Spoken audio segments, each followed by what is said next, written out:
Quantifier, there exist और for all, दो quantifier पढ़ना है। देयर एग्जिस्ट को हम लोग बोलते हैं ऐसे डिनोट करते हैं और फॉर ऑल को ऐसे डिनोट करते हैं, ठीक है। देयर एग्जिस्ट को एक्सटेंशियल क्वांटिफायर बोलते हैं और फॉर ऑल को यूनिवर्सल क्वांटिफायर बोलते हैं। अब इसका थोड़ा सा मतलब समझते हैं, ये मतलब क्या होता है। एक एग्जांपल सब देता हूं, इससे आपको पूरा क्लियर हो जाएगा। जैसे मैं बोलता हूं, first example, x square greater than 0, ये कब होगा? एक्स स्क्वायर की वैल्यू 0 या 0 के इक्वल कब होती है? एक्स स्क्वायर की वैल्यू 0 के इक्वल या 0 से बड़ा कब होती है? आप बोलोगे सर ये तो हमेशा होता है, ये तो हमेशा होता है, तो इसको मैं कैसे लिखूंगा? इसको हमेशा, इसका मतलब होता है हमेशा, हमेशा, हमेशा सही है। तो इसको कैसे लिखूंगा? For all x belongs to R, for all x belongs to R. R मतलब क्या? इसका सोल्यूशन चाहिए। कैसे सॉल्व करेंगे? क्वेश्चन लिख लिया आपने?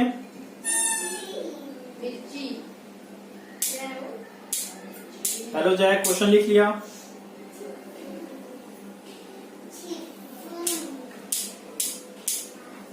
हाँ, पहला क्वेश्चन कैसे सॉल्व करेंगे? पहले क्वेश्चन का आंसर क्या होगा? पहले क्वेश्चन का आंसर क्या होगा? देखिए लिखा हुआ है फर्स्ट क्वेश्चन, सॉल्यूशन की बात हो रही है, सॉल्यूशन की बात हो रही है। फर्स्ट के क्या लिखा? There exist x such that ए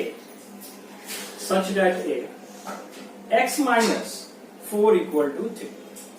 अब ए जो है इसी में से आएगा, इसी में से आएगा। क्या कोई एक भी वैल्यू है जो इसको ट्रू करता है? क्या कोई एक ऐसी वैल्यू है जो इसको ट्रू करता है? देयर एग्जिस्ट मतलब एक, कम से कम एक वैल्यू। तो x की वैल्यू अगर मैं 7 पुट कर दूं, पुट x इक्वल टू 7, तो ये कितना हो जाएगा? 7 माइनस 4 इक्वल टू 2 हो जाएगा, मतलब इसकी 2 होगा, मतलब t हो जाएगा। इसका जो फर्स्ट का आंसर जो होगा, ट्रूथ टेबल पूछा है, this is T. There exist का मतलब होता है कम से कम एक मिल जाए तो इट्स ओके, मेरा सही है, बाकी सारे गलती है तो कोई दिक्कत नहीं। अब जैसे 1 के लिए गलत है, 2 के लिए गलत है, 3 के लिए गलत है, 4 के लिए गलत है, 5 के लिए गलत है, ये इक्वेशन ये पूरे के लिए गलत है, 1 to 6 के लिए गलत है, बट ये 7 के लिए ट्रू है तो ट्रू हो गया। अगर इसके जगह सपोज करो इसके जगह फॉर ऑल लिखा रहता, फॉर ऑल लिखा रहता देयर एग्जिस्ट के जगह, तो ये एफ हो जाता, आगे आएगा, आगे आएगा।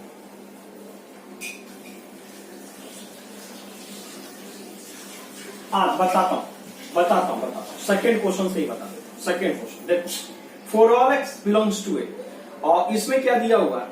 X plus 1 equal to, sorry x plus 1 greater than equal to 3। और फॉर ऑल का मतलब क्या होता? जितने वैल्यू ए है सबके लिए ट्रू होना चाहिए, सबके लिए ट्रू होना चाहिए।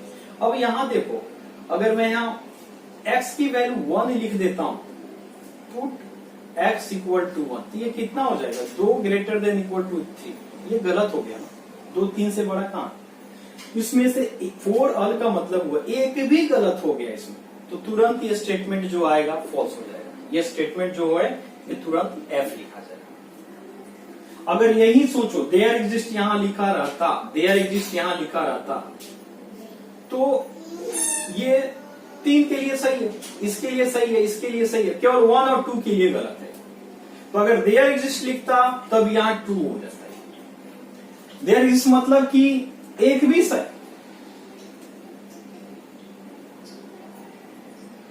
हाँ मान लेंगे, यस यस, हाँ तो वाट लग जाएगी उसकी, फॉल्स हो जाएगी, ठीक है। अब थर्ड देख लो, फॉर ऑल है फिर 8 माइनस एक्स इक्वल टू कितना? Sorry 8 minus x less than equal to 7। चलो ठीक है, एक्स की वैल्यू क्या पुट करता हूँ? 1 पुट करता हूँ। जब 1 पुट करूंगा यहाँ एक्स की वैल्यू 1 पुट करूंगा तो 8 माइनस 1 मतलब कितना हो जाएगा बेटा? 7। ये सही है, ये सही है, 7 आ रहा है। एक्स की वैल्यू 2 पुट करोगे तो 8 minus 2 less than equal to 7, ये कितना हो जाएगा? ये कितना हो जाएगा? 6 हो जाएगा। सही है, 1 2 के लिए सही है। लास्ट में मैं पुट करता हूँ 7 के लिए, एक्स की वैल्यू 7, तो 7 sorry 8 minus 7 less than equal to 7, ये कितना हो जाएगा? 1। ये भी सही है।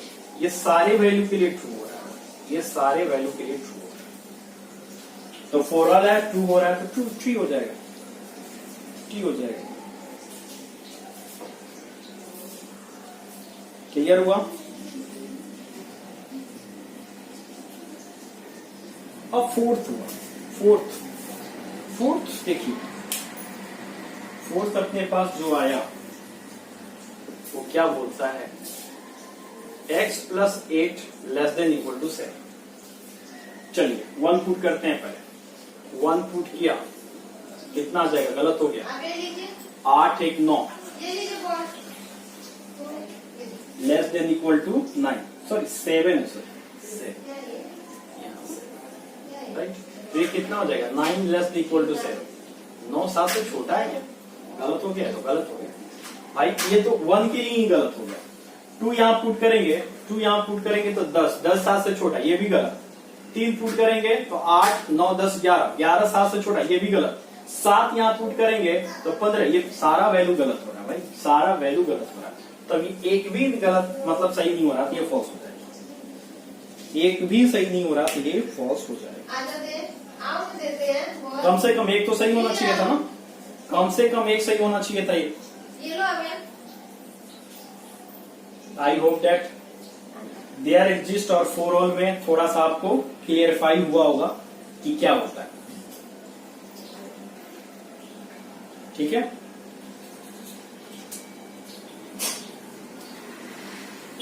अब इसका निगेशन की बात करते हैं, हालांकि आपके बुक में नहीं है निगेशन, क्वांटिफायर का निगेशन आपके बुक में नहीं दिया हुआ है, क्वांटिफायर का निगेशन जो है आपके बुक में नहीं दिया, लेकिन मैं एक कोई स्टेटमेंट है एग्जांपल से समझाता हूं। लिखा हुआ for every real number, for every real number x, x is less than x plus 1, x plus 1, example 1 है। इसका निगेशन भी आप मेरे को करके बताइए क्या होगा। और दूसरा ये फॉर ऑल वाला हो गया, फॉर एवरी का मतलब फॉर ऑल, और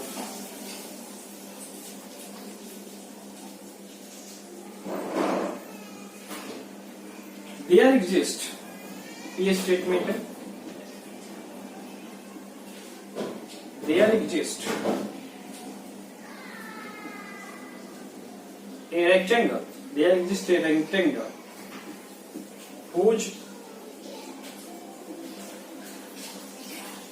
all sides are equal। इसका निगेशन बताना, इसका निगेशन बताना। दो क्वेश्चन अपने पास आ गया है। लिखा है for every real number x, x is less than x plus 1। तो ये चीज तो पता चल गया, जो स्टेटमेंट ये है ये फॉर ऑल का, और ये जो स्टेटमेंट है देयर एग्जिस्ट, इसका निगेशन बताना, इसका निगेशन बताना।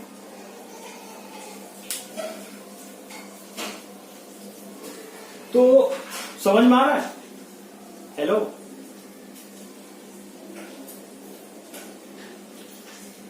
हाँ,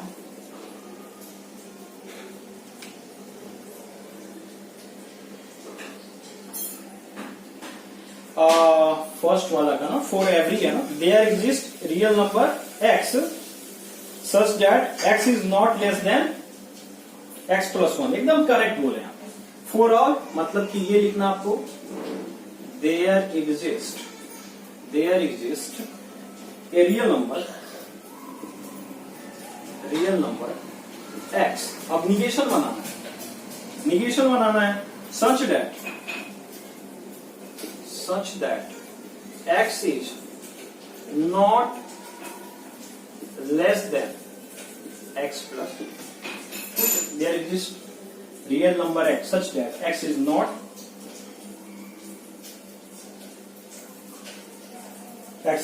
less than x plus 1. Second का क्या होगा, there exists है,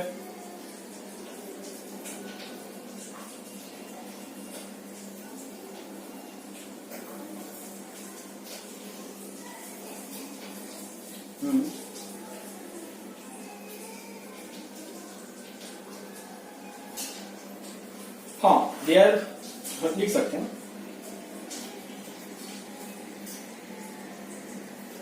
या देयर डज नॉट एग्जिस्ट, या ऐसे भी लिख सकते हैं देयर डज, यहां there does not exist a rectangle which all sides are equal, ये भी लिख सकते थे।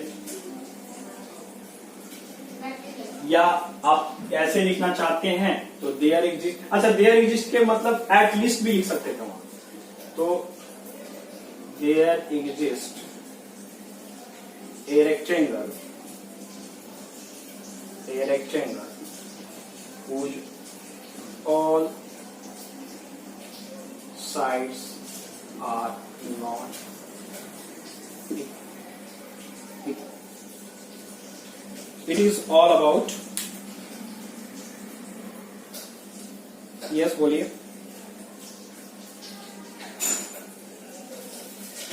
ओ हो यस यस, फॉर ऑल गलत लिख दिया मैं, for all right, for all या एवरी वन, या देयर डज नॉट एग्जिस्ट लिखना पड़ता है, यहां देयर डज नॉट एग्जिस्ट लिख सकते थे, तो फॉर ऑल सही, आपका सही, फॉर ऑल होगा। यहां ध्यान दीजिए क्या होगा, for all a rectangle which all side are not equal, ठीक है।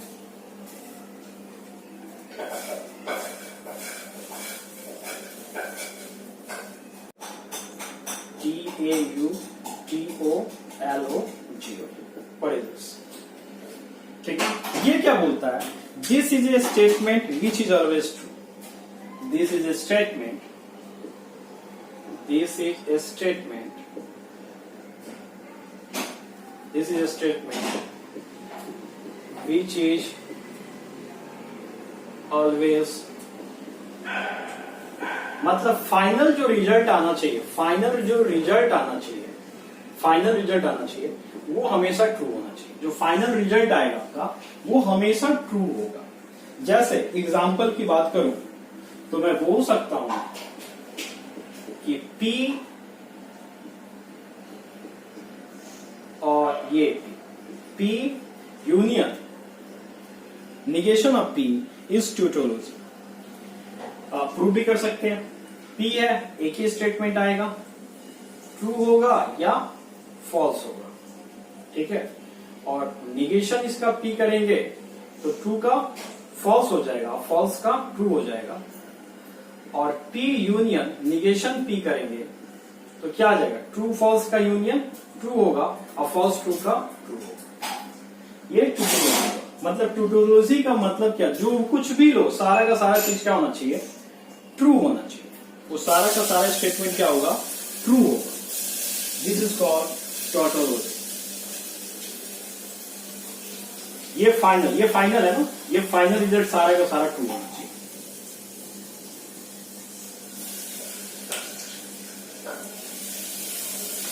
नोट कर लिया आप, ठीक है। कंट्राडिक्शन या फैलेसी,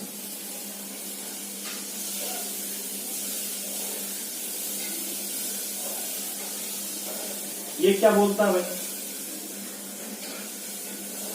कंट्राडिक्शन क्या बोलता है, ये बोलते हैं भाई साहब, सी से रिप्रेजेंट कीजिएगा इसको।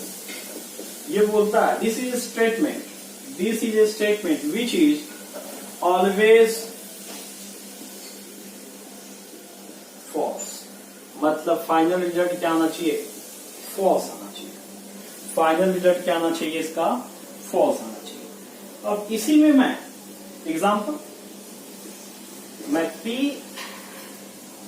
एंड निगेशन P करता हूं तो क्या आएगा, आप ही देख लो। निगेशन यहां P कर दूं, यहां निगेशन P कर दूं, ट्रू फॉल्स, फॉल्स हो जाएगा, फॉल्स ट्रू फॉल्स हो जाएगा, सारा का सारा रिजल्ट फॉल्स आएगा। इट इज कंट्राडिक्शन या फैलेसी। नोट कर लीजिए।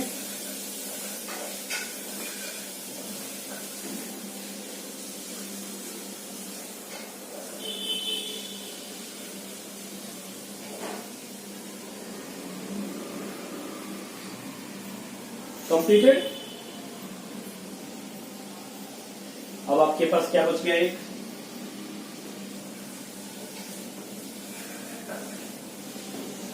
आपके पास अब बच गया बेकार सा,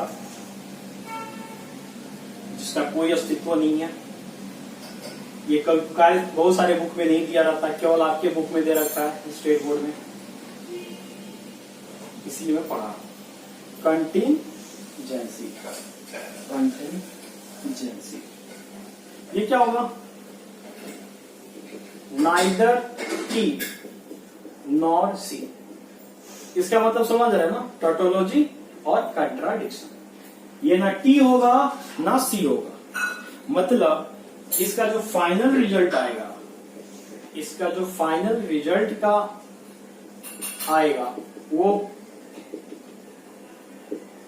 mixture of true and false होगा। कुछ ट्रू होगा और कुछ फॉल्स होगा, कुछ ट्रू होगा और कुछ फॉल्स होगा। ठीक है, जैसे कि एग्जाम्पल की बात करूं तो टी क्यू ले लो, पी क्यू ले लो, पी और बोल रहा हूं, सॉरी, पी एंड क्यू ले लो, पी एंड क्यू देख लो, पी और Q. True true, false false, true false, true false. देख लो, true true true, false false false, combination of या मिक्सचर ऑफ ट्रू और फॉल्स का अपना फाइनल रिजल्ट आ गया। This is continuous, this is continuous. ठीक है,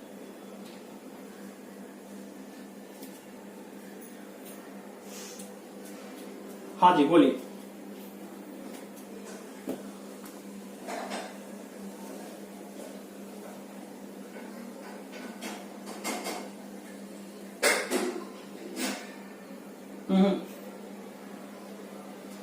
अच्छा मैं बताता हूं, समझिए, मैंने इस क्वेश्चन की बात किया, मैं फिर से बता रहा हूं। P और Q लिया, P और Q, ये क्या है? ये क्या है? इंप्लाइज। मैंने बताया था, इसकी कहानी आपको समझाया था, मैंने इसका ट्रूथ टेबल बताया था। मैंने बोला था ये हाँ ट्रू और फॉल्स होगा तभी ये फॉल्स होता है, बाकी हर एक जगह ट्रू होता है। बस इसी को पकड़ के रखना, true false then false otherwise always true, true false then false otherwise always true. रट जाइए इसको। अच्छा, इसके साथ इंटरसेक्शन किए आप, किसके साथ? इसके और इसके साथ इंटरसेक्शन में एक ही जगह ट्रू होगा, बाकी ये फॉल्स है, ये फॉल्स है, ये भी फॉल्स है। दोनों में से एक फॉल्स हो जाता तो फॉल्स हो जाता। अब फिर वही बीच इंप्लाइड एज वाला कहानी आ गया। तो पहले किसको, इसको फर्स्ट में रखेंगे और सेकंड में किसको रखेंगे, इसको रखेंगे। तो हम लोग देखेंगे ट्रू फॉल्स में ही फॉल्स होगा, बाकी जगह ट्रू होगा। तो ट्रू फॉल्स है ही नहीं, दोनों ट्रू है तो ट्रू हो गया। और ये फॉल्स फॉल्स से तो कोई मतलब ही नहीं, सारा ट्रू हो जाएगा। तो ये बन जाएगा अपना टी। टी बोले तो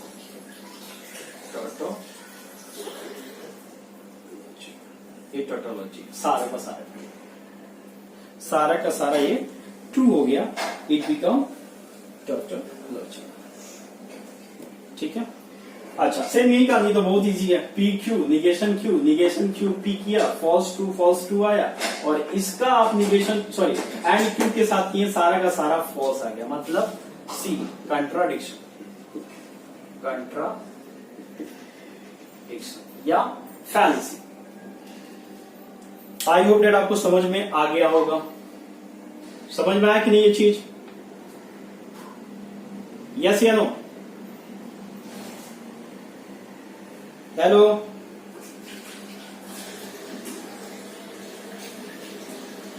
हाँ इस टाइप का क्वेश्चन आएगा तो आप आराम से सॉल्व कर सकते हैं। ठीक है, अब आता है dual. What is dual?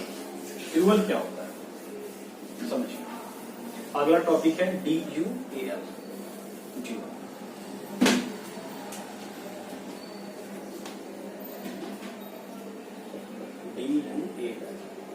Dual क्या बोलता है कि आप ये है इसको चेंज कर दीजिए इसमें, या ये है इसको चेंज कीजिए इसमें। अभी बता दूंगा, मेन मतलब समझा दूंगा। सी मतलब कंट्राडिक्शन है, इसको टोटोलॉजी में टोटोलॉजी है तो सी, यही ड्यूअल होता है। जैसे अगर मैं बोलूं P यूनियन Q, P और Q है, इसका ड्यूअल क्या होगा, इसका ड्यूअल क्या होगा, तो आप बोलोगे P है, राइट है सर, ये अभी बोला, ये किस में चेंज हो जाएगा, एंड में चेंज होगा, और ये हो गया ड्यूअल, बस हो गया ड्यूअल। ठीक है, अगर मैं लिखता हूं T और P, इसका ड्यूअल कितना हो जाएगा, T है, T को C में चेंज कर दीजिए, ये क्या और है, इसको एंड में चेंज कर दीजिए, और P ड्यूअल हो गया।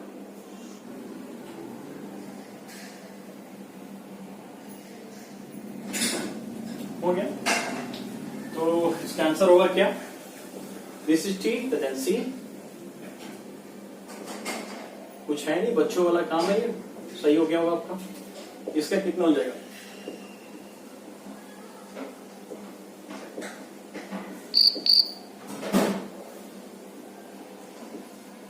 सही, यही आंसर होगा। तो ड्यूअल एक छोटा सा टॉपिक था, ये भी आपका निपट गया, ये भी आपका निपट गया। ठीक है, लास्ट